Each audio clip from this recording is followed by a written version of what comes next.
Assalamualaikum warahmatullahi wabarakatuh. Apa kabar sobat Softer semuanya? Semoga kalian semua dalam keadaan sehat jasmani dan rohani, tidak kekurangan satu apapun. OTW pulang dulu. Bab 2605 sampai bab 2608.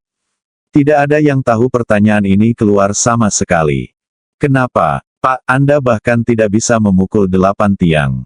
Tentu saja berpindah tangan. Itulah Dewa Tanah Terlarang No. 76. Mengapa klan Ye kuno, ras yang begitu kuat, tiba-tiba mengganti pemimpinnya? Semua orang memahaminya satu demi satu. Pahami semuanya. Jiang Sisen dan yang lainnya tiba-tiba sadar, setelah diingatkan. Beberapa orang mengatakan bahwa Dewa Kegelapan sendiri yang menyelamatkan mereka. Bodoh sekali, Dewa Kegelapan milik Tanah Terlarang No. 76, saya akhirnya mengerti. Sebelumnya, Putri Ye Junlin dan beberapa leluhur dari Istana Tians pergi ke Tanah Terlarang No. 76 dan pergi dengan selamat. Semua orang berspekulasi tentang hal ini. Beberapa orang berseru, sekarang inilah penjelasan yang masuk akal. Mereka tidak mati sama sekali. Mereka masih memegang kendali atas semua ini. Iya, bagaimana bisa Dewa Kegelapan dihancurkan tanpa alasan? Mereka mendudukinya dan membagi semua sumber dayanya. Biar kukatakan saja, dewa-dewa itu begitu kuat. Bagaimana bisa mereka binasa tanpa alasan? Itu benar-benar dewa di Tanah Terlarang nomor 76. Artinya kemungkinan besar jawaban tersebut benar. Kalau begitu, sama saja, ini bertepatan dengan tebakan mereka sebelumnya. Karena dari informasi penting yang mereka ungkapkan, satu kesimpulan dapat ditarik, ketiga Dewa Kegelapan kemungkinan besar adalah Dewa Tanah Terlarang No. 76. Setelah Merex dan yang lainnya mendengarkan, wajah semua orang dipenuhi dengan keterkejutan. 6 orang yang tersisa menceritakan semua informasi yang mereka temukan, meski wajah mereka samar-samar dan diselimuti lapisan kabut, kami merasa mereka bukan manusia. Temperamen dan wajah mereka tampak berbeda. Terlebih lagi, mereka tidak berasal dari ras yang sama. Kami dibimbing oleh pemimpin klan Ye kuno dan Grandmaster Jari Besar Xia Yi. Kedua orang ini aneh. Bagaimana denganmu? Saya tidak tahu apa yang saya pikirkan. Dewa bagaimana rasanya? Tapi ada satu hal, ada aura dalam dirinya yang membuatku sangat tidak nyaman. Bagaimana aku harus mengatakannya? Sepertinya dia adalah seorang Tuhan. Jiang Sisen berdiri, aku pergi dulu. Dewa Kegelapanlah yang membimbingku. Dia selalu memakai topeng, aku tidak bisa melihat dengan jelas. Aku hampir tidak punya petunjuk di sini, aku harus melanjutkan. Ini pertama kalinya saya mendapat berita intuitif. Pak X dan yang lainnya juga sangat bersemangat. Kamu akhirnya mendapat kabar. Ini Tuan X. Namun begitu meledak, dampaknya akan sangat dahsyat. Ibarat sebuah bom, Anda tidak tahu kapan akan meledak, atau mungkin tidak akan meledak. Berbahaya dan misterius. Faktor yang tidak pasti. Apa yang dimaksud dengan X? Tuliskan dalam hati Pak. Ye Junlin berkata pada dirinya sendiri. Apakah ini Tuan X? Elegan, sopan, namun penuh kekerasan dan berdarah. Dapatkan interpretasi terbaik dari orang ini. Kata ini tiba-tiba muncul di benak Ye Junlin. Setelan preman. Namun yang membuat Ye Junlin penasaran adalah pria berjas, dengan sosok berdada yang hampir ingin merobek bajunya, namun juga memiliki sikap yang sopan. Mereka akan menjadi semakin kuat. Mereka kembali ke nenek moyang mereka. Mereka mempunyai kekuatan untuk menghancurkan dunia. Mereka kembali ke nenek moyangnya sedikit demi sedikit, kembali ke wujud nenek moyang aslinya. Keempat orang ini sangat kuat sekarang. Ye Junlin sangat bersemangat saat melihat mereka. Hasilnya, masyarakat hidup dengan baik. Dia juga mati bersama Lucifer. Dapat dikatakan bahwa dia dikurung di depan sangkar gelap dan menghadapi lawan yang paling kuat. Bagaimana Ye Junlin tidak mengetahui keempat lawan ini, Lucifer, Kaisar Badut, Setan Laut, dan Penyihir Neraka. Mereka yang mendukung 7 orang Jiang Sisen adalah Tuan. Ekspresi beberapa orang berubah. Ngomong-ngomong, karena kita tidak tahu apa yang akan mereka lakukan, mari bekerja lebih keras dan laksanakan rencana itu terlebih dahulu. Begitu rencana itu dilaksanakan, banyak hal yang akan terungkap. Petik 2. Tiba-tiba Pak X teringat sesuatu. Aku membunuh semua benda itu di area terlarang No. 76. Ini semua dari saya. Tidak ada yang lain. Ye Junlin ingin tertawa saat mendengarnya dalam kegelapan. Pak X benar-benar pusing. Kami tidak akan berani mengambil tindakan kecuali kami cari tahu apa yang akan mereka lakukan. Jika kita tidak mengekspos mereka terlebih dahulu, bagaimana jika itu jebakan? Meskipun rumah Tians dan klan Baolong tidak layak disebutkan berdasarkan kekuatan mereka di atas kertas, mereka tetaplah ancaman. Saya tidak tahu kartu dan rahasia apa yang mereka sembunyikan. Sekarang mereka berkelahi dengan keluarga Ye di area terlarang No. 76 suku-suku kuno bercampur menjadi satu, sungguh memusingkan. Lucifer dan yang lainnya berkata, iya, banyak hal yang belum kami ketahui mengenai hal ini, jadi kami tidak bisa bertindak gegabah. Kami harus terus menyelidiki apa niat mereka. Setelah Pak X selesai berbicara, semua orang tiba-tiba sadar. Biarkan yang kami khawatirkan adalah mengapa para dewa di tanah terlarang No. 76 menghilang. Mengapa mereka menjadi dewa kegelapan sekarang? Apa yang mereka lakukan? Ada hubungannya dengan Daxia. Ini ancaman nyata bagi kita. Yang kami perlakukan sebagai objek penelitian masih berusia puluhan tahun, jadi tentu saja mereka tidak menimbulkan ancaman apapun. Tapi, ingat dokter kita yang paling menakutkan. Setelah dia mengetahui tentang perlombaan ini, dia secara pribadi pergi ke tanah terlarang No. 76 untuk menangkap beberapa dewa dan membawa mereka kembali untuk eksperimen. Untuk mempelajari fisik mereka, garis keturunan dan sebagainya. Petik 2. Tuan salah satu rencananya. Cara mengatasinya mudah. Dia menantikan jawaban ini. Bisa juga merupakan pelecehan total. Mungkin dia bisa menahan diri. Mungkin hanya saja saya bisa mengatasinya. Ruang untuk berimajinasi sangatlah besar. Tapi mereka bisa mengatasinya. Dia mempersiapkan begitu banyak, tapi pada akhirnya dia tidak bisa menggunakannya. Itu akan membuat Ye Junlin marah setengah mati. Jangan tinggalkan siapapun. Seorang diri memusnahkan laboratorium dewa. Lalu dia akan segera turun. Jika Ye Junlin mendengar Tuan. Kalau tidak, akan terlalu membosankan. Lebih baik menjadi lebih kuat dari dewa di tanah terlarang No. 76, Ye Junlin dalam kegelapan menarik napas panjang. Pak X berkata dengan tegas, ya, hanya pejabat tingkat tinggi seperti Pak. Kaisar Badut bertanya, Tuan X mengirim orang-orang yang pergi ini.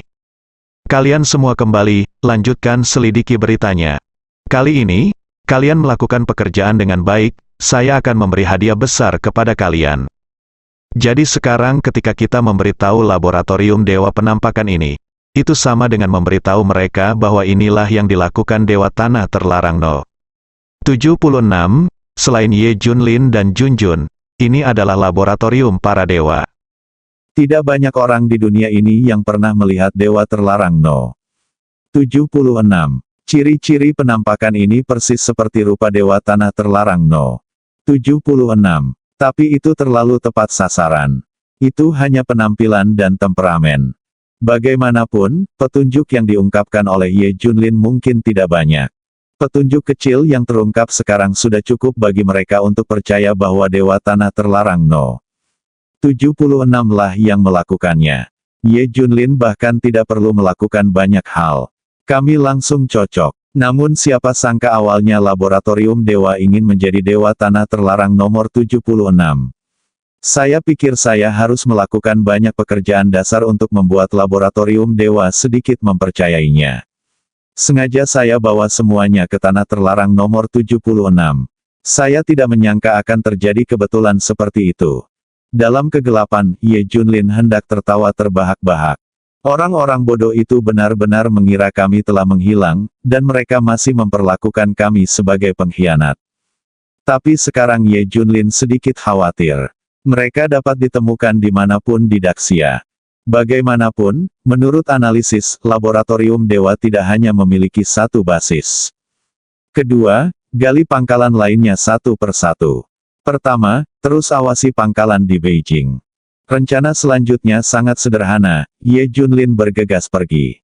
Pokoknya lokasi laboratorium Dewa sudah ditentukan, dan akan ada banyak peluang di masa depan. Bukan berarti imam besar tidak mengetahuinya. Pak X tidak dapat menemukannya. Kami tidak memahami laboratorium Dewa sekarang. Jika kami terlalu tidak sabar, semua upaya kami akan sia-sia jika kami ketahuan.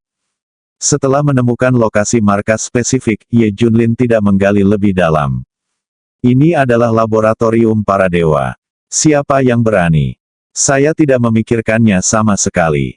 Jika mereka bersembunyi di sini, siapa yang dapat menemukannya? Siapa yang dapat menemukannya? Tak seorang pun di darat menyadarinya.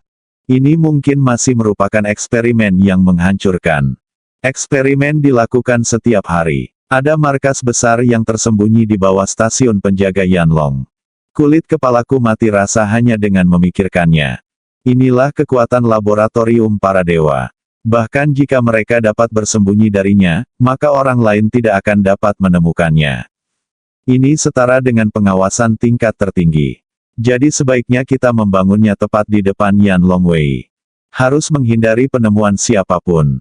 Jika laboratorium dewa ingin terus berkembang di Daxia, jangan sampai diekspos. Tapi pikirkanlah, institusi tertinggi di Daxia. Tidak hanya di Daxia, tapi juga di bawah pengawasan Yanlong Wei.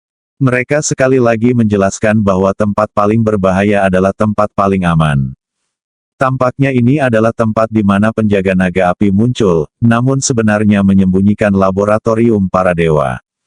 Pangkalan di ibu kota sebenarnya berada di tempat paling berbahaya, pos garda Yanlong. Bukankah laboratorium dewa terlalu berani? Ye Junlin hampir terkejut. Sialan, lacak. Lacak sepenuhnya. Dia ingin menemukan markas orang-orang ini di ibu kota. Ye Junlin masih mengejarnya. Segera, beberapa dari mereka kembali. Ye Junlin harus mengetahui situasi spesifik dari pendeta kepala, dan dia harus mengetahui kekuatan tempurnya. Sebelum perang dengan laboratorium dewa. Terus terang, dia juga pekerja paruh waktu. Pak X bukan dalangnya. Agaknya ini adalah otoritas sebenarnya dari laboratorium dewa. Ye Junlin menuliskannya dalam hati. Imam kepala. Kata Pak X. Selanjutnya saya akan meminta instruksi dari pendeta kepala. Biarkan mereka memajukan rencana tersebut. Implementasinya dalam 3 bulan. Anda harus memeriksa semua data eksperimen industri maya. Jadi rencana mereka untuk membawa dunia ke zaman kegelapan ada hubungannya dengan industri maya.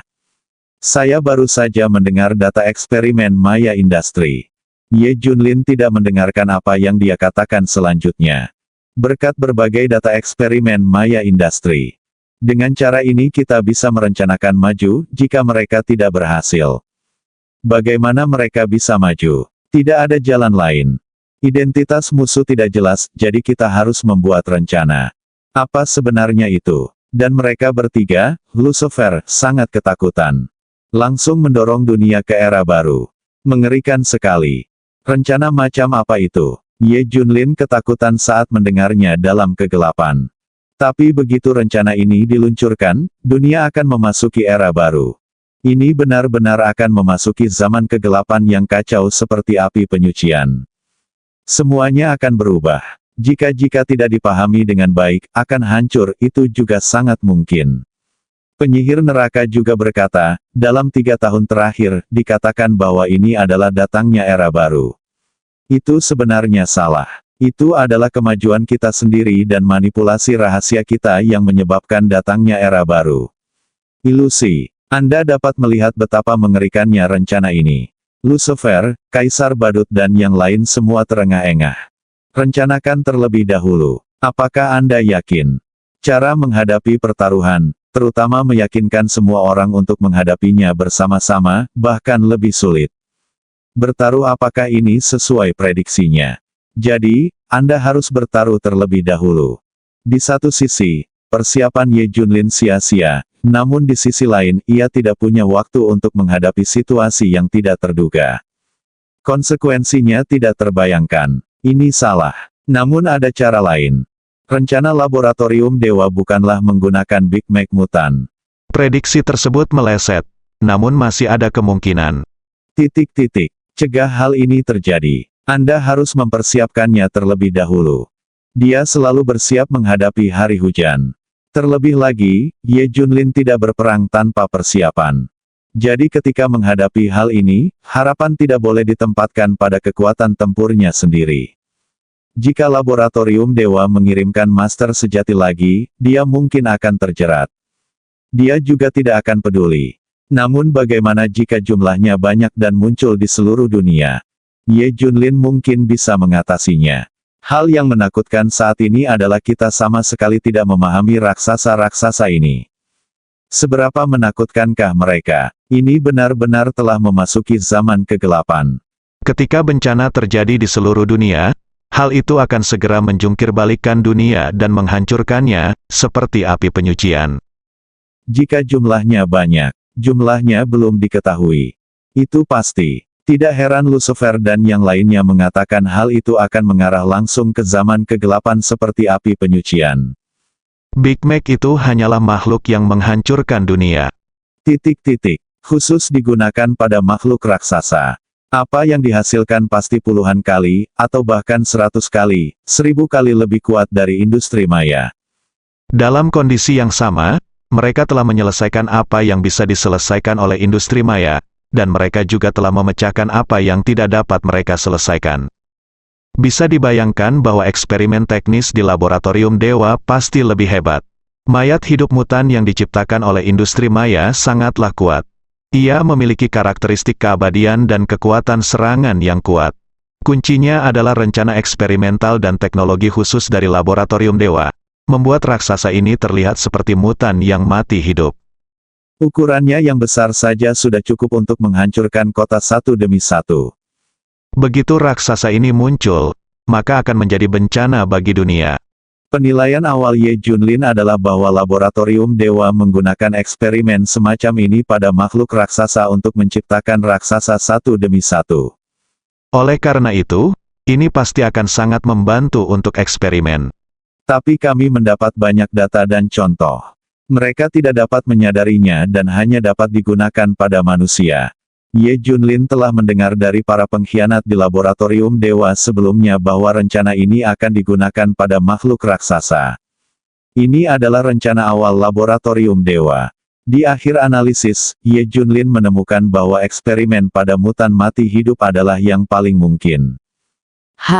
Atau eksperimen pada mutan yang masih hidup dan mati. Petik 2 tanda tanya petik 2.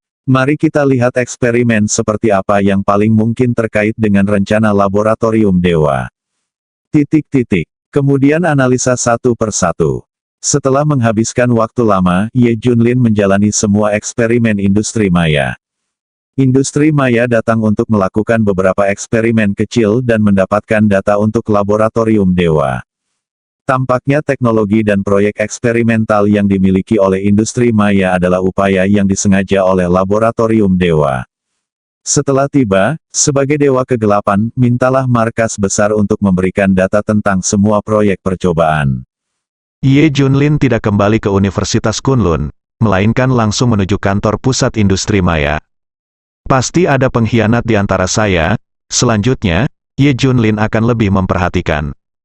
Jika tidak, kita akan mendapat masalah besar. Tian Sensui masih bisa diandalkan. Untungnya, hanya sedikit orang dengan status tinggi yang mengetahui kekuatan dan rencana Ye Junlin yang sebenarnya. Dan sangat berkuasa, dengan status yang sangat tinggi. Harus ada respon internal. Tapi dia bisa aktif di Daxia dengan sangat tenang. Laboratorium dewa memang hebat. Hal ini jelas tidak bisa dihindari. Ada pengkhianat di Daxia. Mungkin ada orang dalam di laboratorium dewa. Bersambung.